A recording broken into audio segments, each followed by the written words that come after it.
নতুন একটা ভিডিওতে সবাইকে জানাচ্ছি অনেক অনেক ভালোবাসা। অষ্টমী পূজার দিন বাড়িতে যাওয়া হয়েছিল। ওই দিন অনেক লম্বা সময় বাড়িতে ছিলাম। বাড়িতে ঢুকতেই আমার দিদা দাদুর সমাধি। দিদা দাদুর সমাধিতে প্রণাম করে আমি সর্বপ্রথম যে কাজটা করি সেটা হচ্ছে আমি খালি পায়ে আমার পুরো বাড়িতে হেঁটে বেড়াই। খালি পায়ে মাটিতে হাঁটা যে স্বাস্থ্যের জন্য ভালো তা কিন্তু আমরা সবাই জানি, তবে নিজের বাড়ির মাটিতে খালি পায়ে হেঁটে বেড়ালে একটা অন্যরকম প্রশান্তি কাজ করে। এই প্রকৃতিতে, এই মাটিতে আমার বেড়ে ওঠা, তাই তো এই সব কিছুর সাথেই আমার একটা আত্মার সংযোগ রয়েছে। এখানকার মাটি, গাছ, ফুল, আলো, বাতাস, মানুষ সব কিছু আমার কি প্রচণ্ড রকমের আপন। দেখুন, শরতের স্নিগ্ধ রোদে এই ফুলগুলো কি চকচক করছে। বাড়ি ঘুরে দেখা শেষ করে আমি চলে গেলাম মন্দিরের কাছে। সেখানে গিয়ে দেখি আমার ভাই বোন সব সেখানে দাঁড়িয়ে আছে। ওরা ছবি তুলছে, মজা করছে, গল্প করছে, তো আমিও ওদের সাথে গিয়ে যোগ দিলাম। এর মাঝেই অঞ্জলি শুরু হয়ে গেল, তো আমরাও সবার সাথে দাঁড়িয়ে অঞ্জলি দিলাম এবং মা দুর্গার কাছে প্রার্থনা করলাম।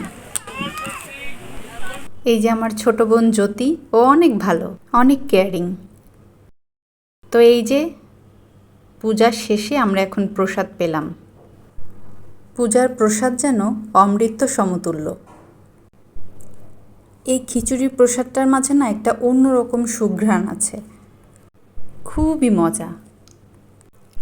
তো খাওয়া দাওয়া শেষ করে আমরা সবাই দাঁড়িয়ে দাঁড়িয়ে গল্প করছিলাম।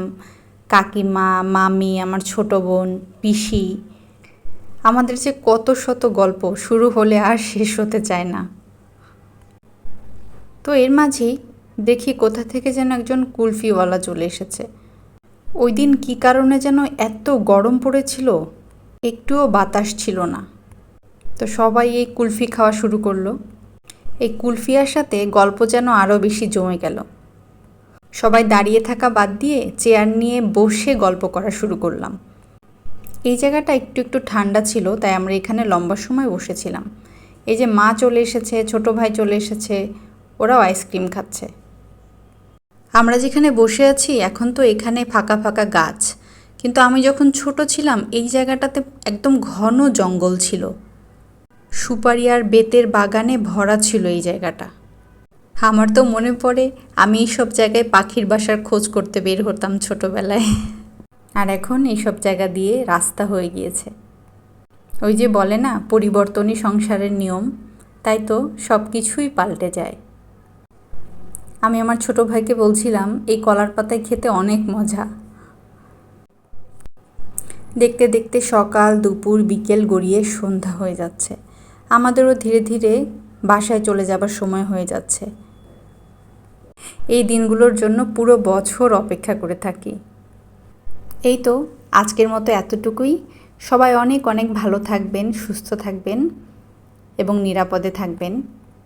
তাহলে আজ এখানেই শেষ করছি। টাটা।